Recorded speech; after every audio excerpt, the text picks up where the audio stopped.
Hey, I want to teach you about the reality principle. This is the most basic, this is the most minimal structure of existence, but it's the one thing that you really have to know in order to understand what the CCMU is trying to tell you. That the reality contains all and only that which is real. Let me repeat that. Reality contains all and only that which is real. Reality contains that which contains reality. So what does that mean? It means that reality is self-contained. It means that its content will serve as a medium and its medium serves as content. It uses itself. It has an intrinsic structure and there's nothing external to that structure by which it can interface. That means it's a closed descriptive manifold, meaning it's not described by anything outside of reality. It is self-descriptive. It tells itself how to evolve, how to structure itself, how to function, how to create itself, how to attribute existence to itself, how to bring itself into being. All of this is in reality, not outside of reality. How could it be any other way? And this is not a trivial observation.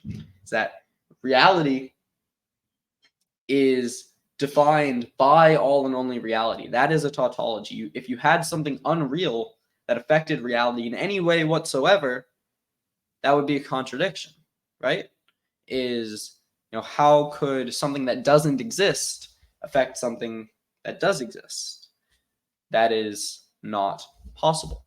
And the reason why that is because reality is self-contained, meaning that it defines itself using that which is real.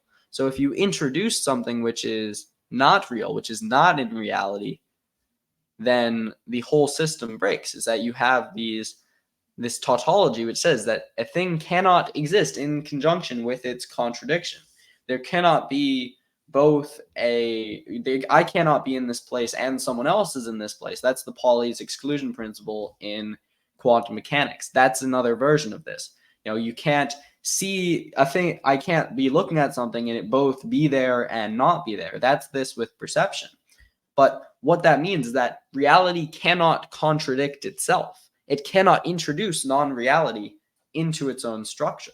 So that means that reality is self-creating, self-explaining, and self-sustaining. Reality contains all and only that which is real. Everything that is real is included within the descriptive predicate that we know of as reality. It is self-contained, and we can analyze it as one whole, as one unit, as one unity, as one entity. Is that reality in all of its variegated forms and shapes and shadows is one being.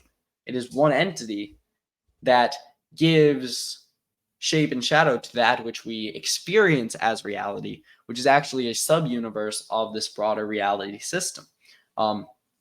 It's that sub-universe which is backwardly finite with respect to perception. It's that which we can see and that which is finitarily bound. But ultimately, reality has this infinitary aspect that is then collapsed from that space of primordial potential, the syntactic metaverse, into the possibility of a universe. So that means that if there were something outside of reality that were real enough to affect or influence reality, then it would be inside reality. And therefore, any unreal definition cannot describe reality. That would be absolutely absurd. And while this might seem circular or even trivial to you, the circularity is essential to the concept. It's a tautology, and that means that it's inarguable. There's no getting around the structure without including something within reality, without including unreality within reality that doesn't belong there.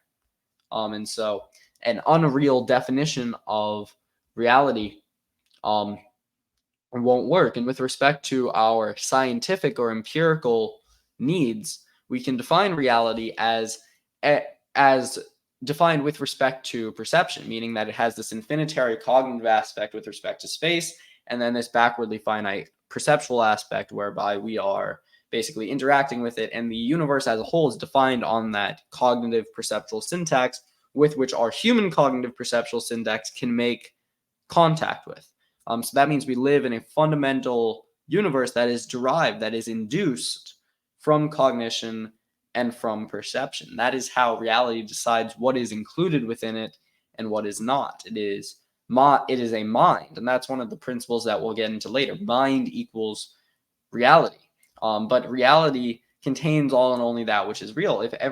If reality is mental, then also mind contains all and only that which is real, meaning that mind is a tautology as well, and mind is defined in the CTMU not in this kind of abstract way, but literally as the rules and structure of cognition and perception. It's called HCPS, Human Cognitive Perceptual Syntax, and this splits into 4 substructures for like smaller sets of rules, which we'll get into later in this course. But basically, reality is all perceptions, everything that can be observed, everything that is, was, or will be, and then the infrastructure that requires us to make those observations. So it is every set. Chris Langan says reality is the perceptual aggregate, including 1, all scientific observations that ever were and ever will be, and 2, the entire abstract and or cognitive explanatory infrastructure of perception. Whereas we're thinking about reality in terms of these ideas, in terms of these forms, these cognitive structures that then give rise to the variegated physical objects that we see manifest in the world. So basically, cognition and perception function as this programming domain, as this you can basically think of information as the terminal domain, as that which is displayed in reality, and then cognition as the programming domain, as that which is generating all of these designs and potentials, and which serves in a way similar to, I'm sure you know, Plato's world of forms, as these abstract ideas which by their shadow, which is projected into reality, and then creates these physical objects. And it's not that there's like a global form of all cats, like some like naive readings of Platonism suggest, but it's actually something more like Aristotle's reading of Platonism, whereby every single object in reality is coupled to a cognitive perceptual form. So that means that these forms distribute over physical instances, and actually there are multiple physical instances which are connected by these higher order relationships, meaning that reality has that connectivity that allows ultimately for its monism, its ultimate connectivity, the form of forms at the top, which is exactly what Plato was talking about with his form of the good.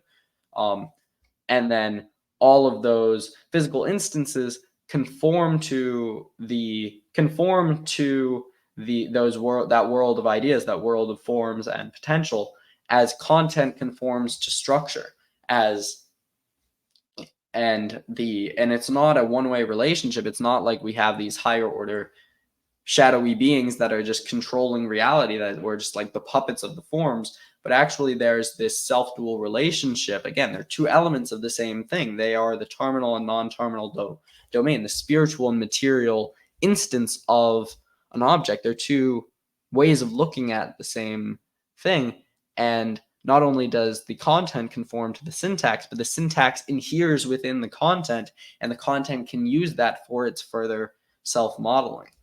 So that means that just as much as this is Aristotle's objection to Platonism, is that like just as much as the forms are create and determine reality, so too must reality create and determine the forms. How can you have a pattern without an instance? And how can you have an instance without a pattern? This is like the famous words of the Sufi poet Rumi: you are not a drop in the ocean. You are the entire ocean in a drop. You have that universal distributed form, that identity of the entire reality system, the entire ocean within your tiny, cognitively bound physical instance.